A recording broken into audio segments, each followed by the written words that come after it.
Marc Freedman has a purpose. As managing partner and co-founder of Evolved Profits, he and his team have over 40 years of experience in helping businesses free up cash so that it can be reinvested into helping employees, growing the business, and creating positive social impact. He is a serial entrepreneur, CEO, and the best-selling author of Expense to Profit: Eliminate the Costs That Sabotage Your Growth. Marc loves helping companies create more profits while being an agent for change. This is his purpose, and in an effort to help more companies and more people, Marc, along with co-host Yanik Silver, author of Evolved Enterprise, bring you Profits with Purpose, a podcast that aims to do just that.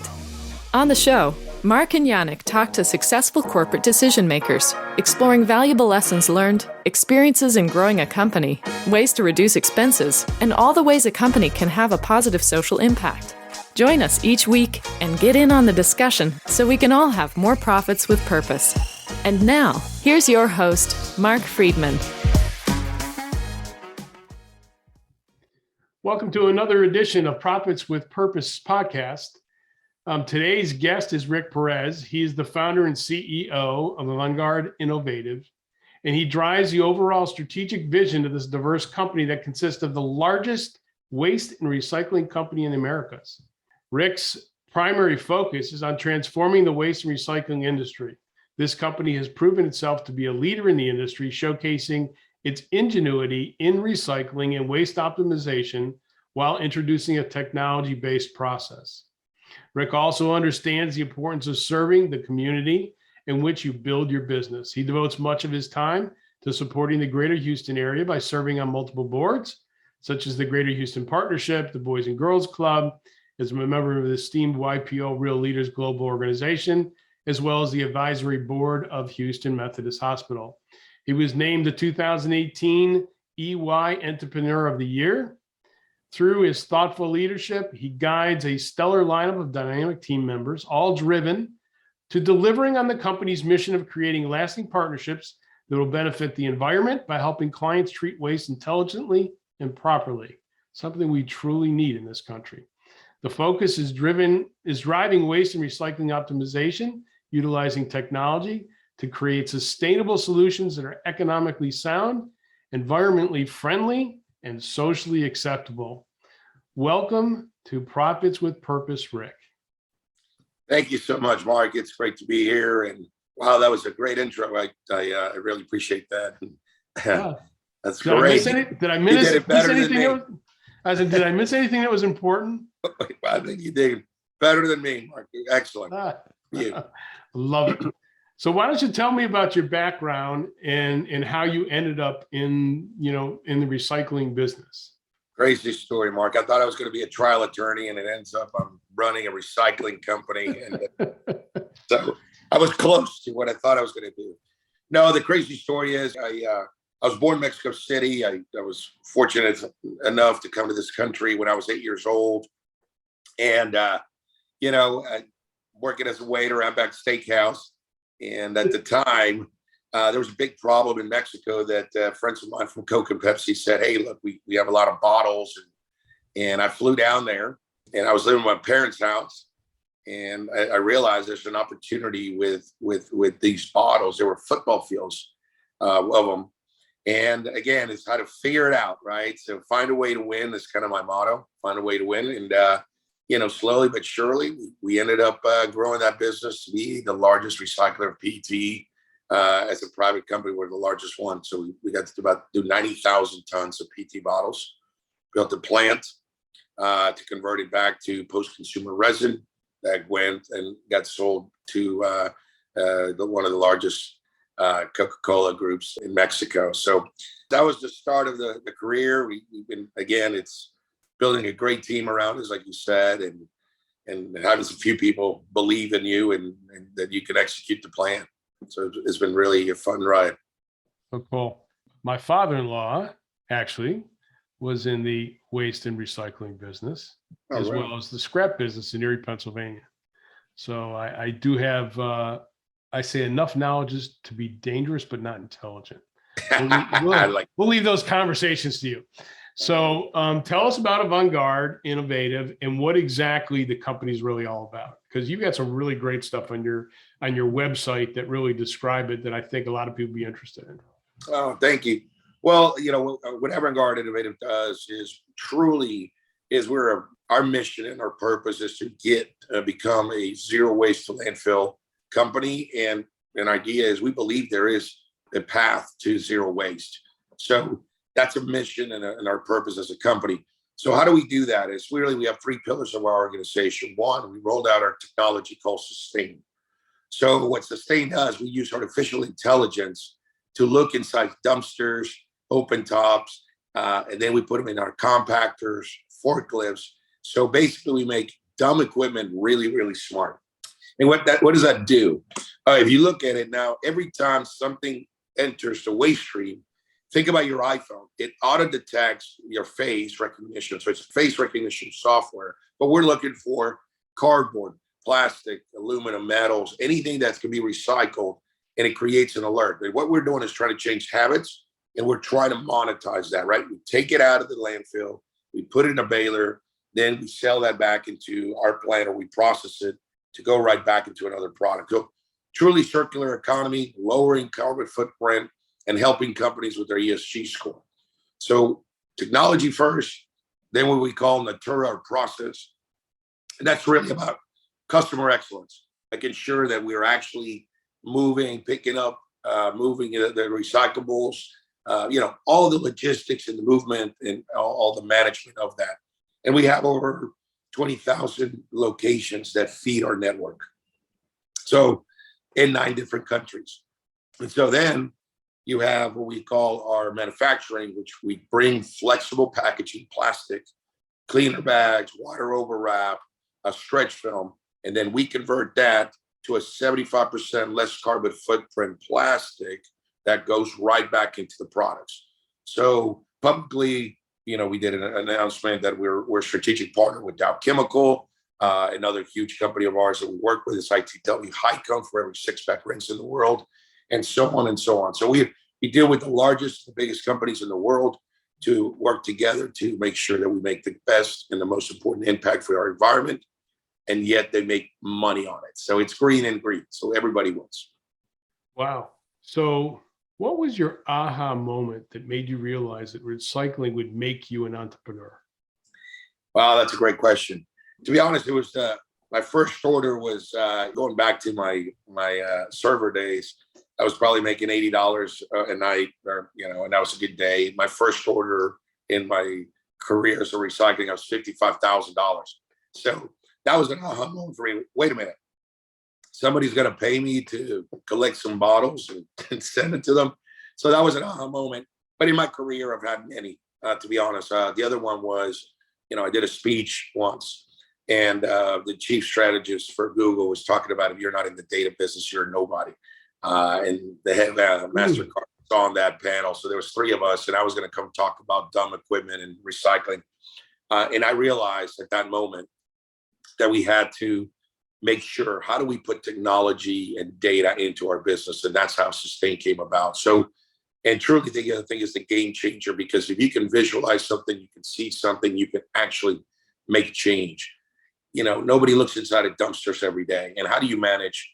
And if you try to think about how do you manage, if you are a monster company with 2,200 or 3,000 or 5,000 locations, how do you do it? And we do it through technology. And that's the key, right? Is put innovation into a process that was very archaic.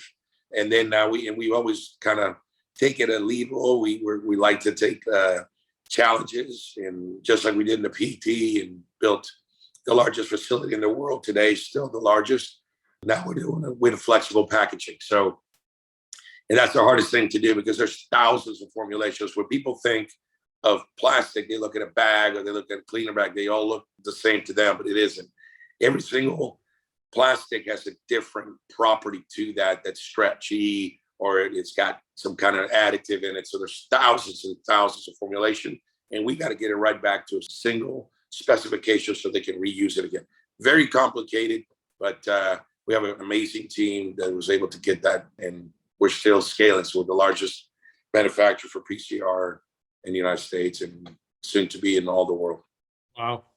I really never thought about that. I mean, as an expense reduction company ourselves, we talk a lot about recycling, obviously, with our clients. We've had some excellent results, but we do work with some municipalities who are always complaining that the collectors, and I'm sure you know who I'm referring to, Of course. the two biggest collectors in the United States, Yes. always claim they're not making money on recycling. And it sounds to me like they've got the process backwards. Right. Well, I think it's a different process. I think there's some validity when low commodity pricing are happening. What happens in our case, we're a little bit different. We are more of a B2B. So we deal with the really primarily businesses. When you talk about curbside recycling, it's a little bit different program, because what happens is you have infrastructure, you send a truck out, and if your neighbor doesn't participate, then it doesn't work. So the key is part of the education, right? If everybody would recycle, then the system works. Some people and understand what to put in the bin or not. I think that's the most complicated part of it. So when we have not made that easy for the consumer to say all plastics, or all recyclables, or all glass, everything goes into one bin. And that has not been happening just because, I think the strategy on packaging, because you want so many properties, makes products non-recyclable. And really the big idea here is end of life, all product design, and it is happening, have to be recyclable.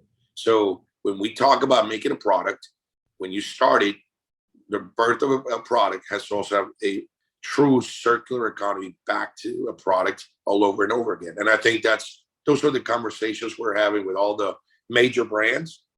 They want to do it.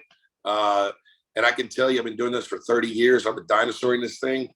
And I've never seen the collaboration that I've ever seen from brand owners, converters, recyclers, haulers. Everybody's working together to find a solution for this. So the good news for everybody is it will happen. It's not an if. And the consumer has to continue to demand they want recycled products and make sure that they want it, be able to visualize it. Some of the time also recycled material.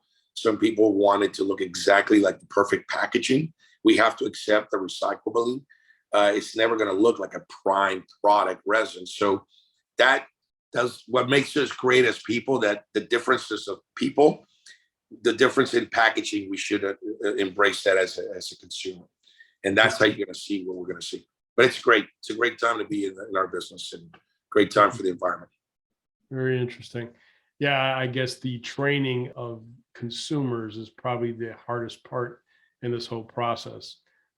Being able to know what is and what isn't. I know you turn something over, it's got a recycling thing on it, and it's got a 1 or it's got a 5 or whatever. Anyhow, it itself is a challenge. And of course, like here where I am, everything goes in the recycling bin except for the plastic bags. Right. And so that's, again, and that's what we focus on. That's what we focus on, things that couldn't go to what we call a MRF, material recovery facility. Right. And the way it's not designed to handle flexible packaging. So what we do is we remove it before it ever goes into any waste stream, right? And, the good news is we're here, we're growing. We announced 2 different projects. So we're doing, that's what we call a mechanical process. So that reduces the carbon footprint by 75%. But then, and that's a strategic partnership we did with Dow. Then we announced a partnership and joint venture with Honeywell, and that's a chemical process. And the difference between that is that, we have to be realistic. Not everything can be captured. So when you go on a picnic and you're using plastic forks or straws or all that goes in there, the good news, if it goes and gets captured in the MRF, we can grab all the single stream materials that are single-use plastics, bring it in, then we process it, and what we make is a recycled polymer oil that goes right into the crackers that make the plastic again. So what happens is you're actually doing a process that will be used to make plastic. So that's true circular economy, and you need all technologies out there to make this thing work, right? Mm-hmm. So we're excited about it. That's pretty cool. So obviously you have a company culture. How does that culture, first of all, talk about it a little bit, but how does that culture also contribute to your growth? Because you've got phenomenal growth. Absolutely. I mean, I think we are a purpose-driven organization. So when you walk in the room, we call them, you're an innovator. So two things: we want people to come in with great ideas, to think outside the box, to make an impact in your area, and two, the purpose is we're going to here to make sure that the environment does not have any recyclables in their waste stream, in the oceans, or anywhere else. And that is our purpose as a company. And I think it's a clear purpose. We have such a passionate team. We have almost 1,000 employees that every single day of their lives when they wake up is, how do we reduce carbon footprint? How do we capture more plastic or more cardboard or more aluminum? And how do we put it in circular economy? So it's a great feeling when you wake up in the morning and you have a purpose to do something right for our world. So it's fun. I really enjoy it. And I think our team does too. Pretty cool. I mean, I think the most creative thing that I've heard so far is making containers, rubbish containers, smart containers. Yes. It's Yes. truly innovative for sure. And to be able to identify whether somebody's being a good participant or a bad participant to help retrain there's really no other way to do it, right? Other than that, that's like it. I agree. Cool. I'm not going to disagree with you. So we created Sustain, and to be honest, it's a game changer, because if you think about it, now you can see everything. And here's what it really does also for organizations, monsters, right? We deal with the biggest companies in the world.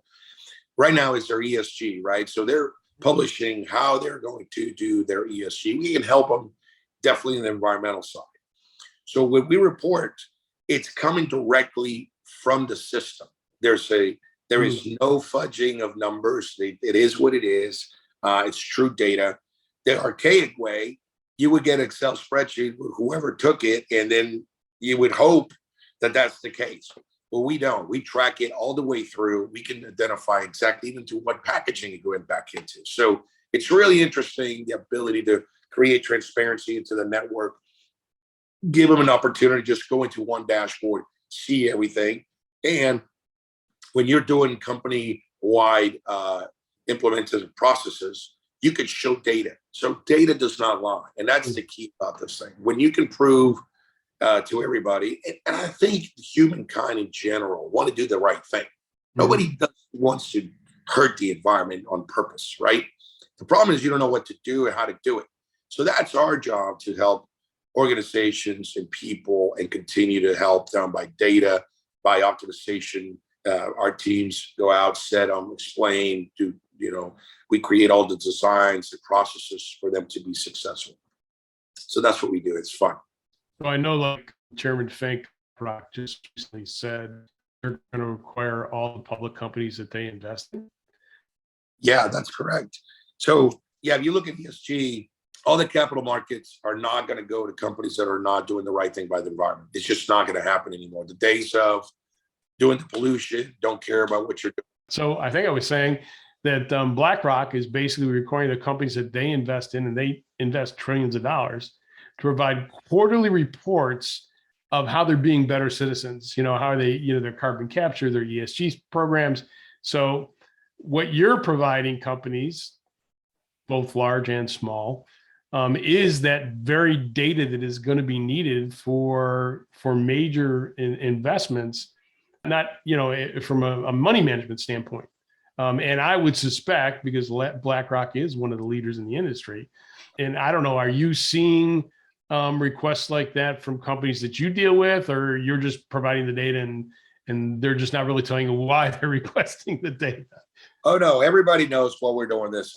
As a matter of fact, I mean, this is now a C-suite issue, right? This is now CFO, CEO.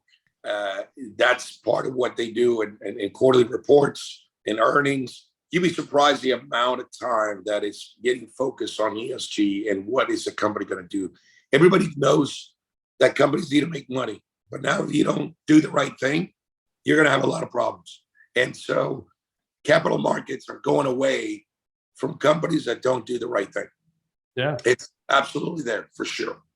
Yeah, I know. I mean, even like in my latest iPhone I got, my iPhone 13, Apple basically has advertised that the entire product, inserts, casing, and everything is 100% recycled, and they no longer put a cellophane wrap around the package to seal it. Correct. Correct. And you will see that more and more packaging is getting environmentally friendlier. It's all about carbon footprint. In reality, sometimes we overpackage things and there's no need to do that. But the key is really the capturing. How do we make it's simple for the consumer, simple for the organizations, that we can get it back, right? And as you see more online retailing, well, more packaging is going to the consumer. Okay, how do we get that back, right? So you got curbside programs, you have in-store programs, but ideally and how can we make it easier and faster, convenient? If you have convenience, we will make that happen. I think there's a lot of organizations doing that. We are the solution provider. If we get it, we'll process it, and we can manage pretty much all of them. Any type of plastic, organics, you name it, we do it all. Interesting. So every business has expenses. I guess my question for you would be, what is your biggest expense in your business? And does that hold you back from any growth at all?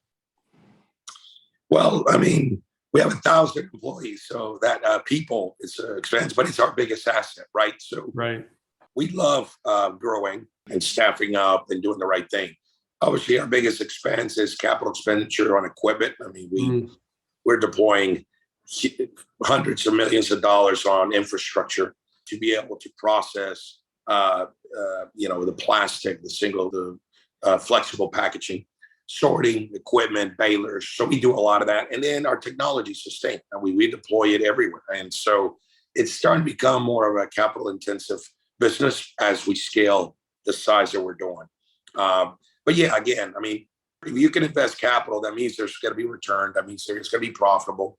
And that means that is the right thing to do. So capital markets, if you can make a case study where it's positive for the environment, they make more money, we make money, everybody wins in the process. So it's good to have these kind of problems. It is, isn't it? Yeah. So you guys have your 3E Foundation, giving back to the community. Why don't you tell us about that program and other ways that you guys give back to the community? Well, the 3E Foundation, for me, again, I think personally, that's what I want to do eventually. I've been doing this for 30 years, but giving back to community that requires, you would be surprised. So 3E Foundation is education, environment, and empowering. And what we want to do and what we're doing is giving back children computers so they can actually, I say you have the windows of the world, right? If you have a computer, you have access to the world. And you'd be surprised how many children do not have a computer to be able to use or have Wi-Fi and those kind of things. So what we're doing is working with our existing partners to gather those computers, upgrade them, fix them, and give them back to neighborhoods and children that require that. So that's a big passion of ours that we'll continue to do. Again, with also the Boys and Girls Club and KIPS schools. And we just, it's all about, for me, is helping educate. And then we also want to work on giving scholarships into the space to children, well, not kids now, and kids at that time that we want to go to college to start going into sustainability and working with universities to create this curriculum. Because again, there is not a true circular economy curriculum yet. It's starting to come out. And if you think about the product design and development and recycling and waste management, all of those fit into that. And I think the curriculum has to be there to do that, right? We make, there's a reason why we want to do these paths for kids to have that kind of education. So that's a big purpose of our future and as a company. That's cool. That's really cool. I mean, that's so important to help those that are unfortunately can't be helped in other ways, opening their eyes to the world, as you said, basically, I think is create a huge impact. That's so great. So what is the best piece of advice you have ever been given? Wow, I've been given a lot of advice. So that's one thing I always believe is always have coaches, right? Everybody. Tiger Woods had a coach, right? It has a coach, and everybody, all the best players, everybody. Mhm. So I was fortunate to have Pierre Avangard. He was a former chairman and CEO of Anheuser-Busch, was my personal coach. And I learned a lot from him. And the one thing he always said, Rick, be expert at something, not mediocre at everything, right? Ah. Second thing he always told, he told me we used to say we're the second largest recycler in the United States. And he goes, Rick, why would I talk to you if you're number two at something? What are you the best at? And that's what he said, we're the largest recycler in Americas.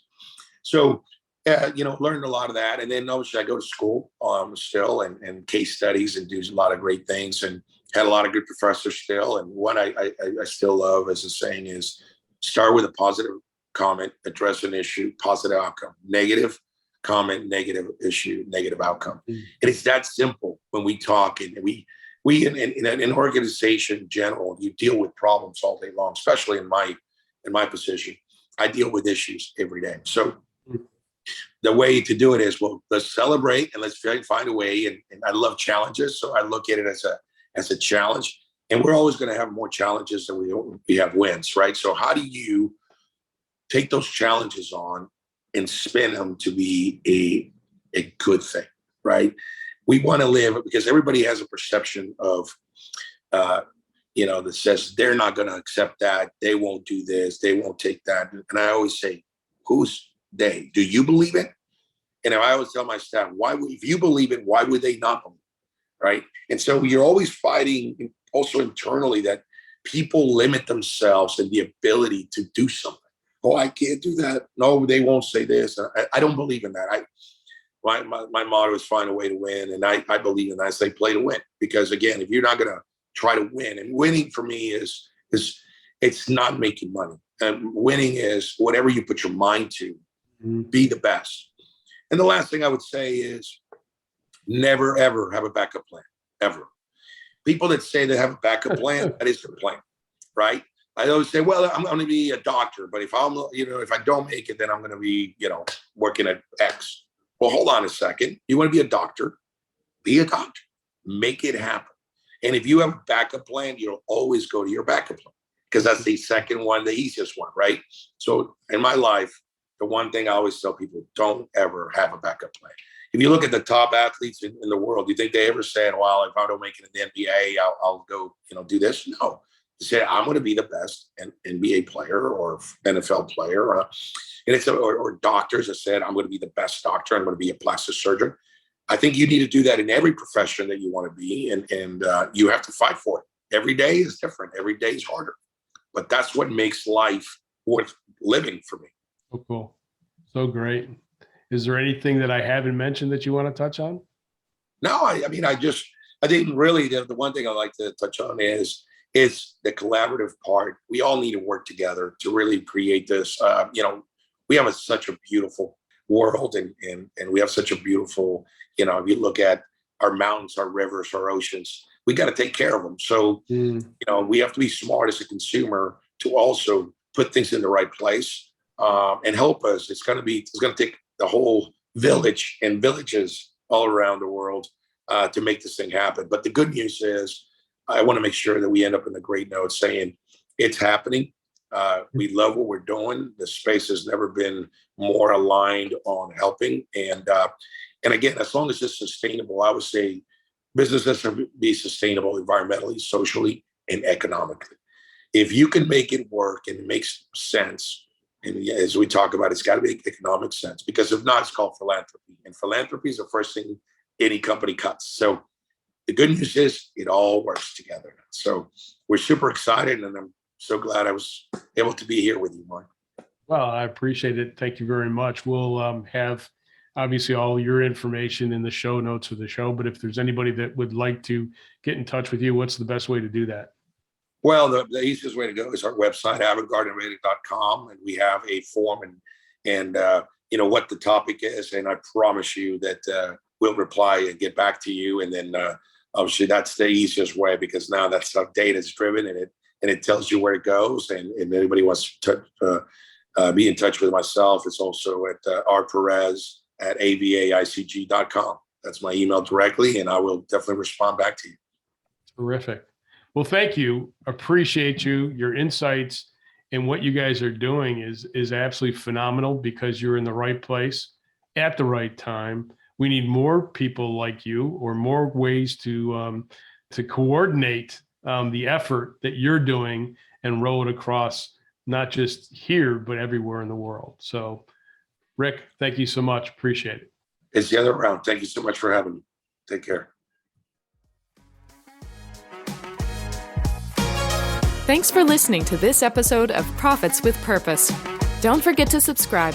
And if you are interested in reducing the expenses of your business, creating positive social impact, or contributing to the show, reach out to Marc or Yanik with Evolved Profits by emailing podcast@evolvedprofits.com or visiting the website www.evolvedprofits.com.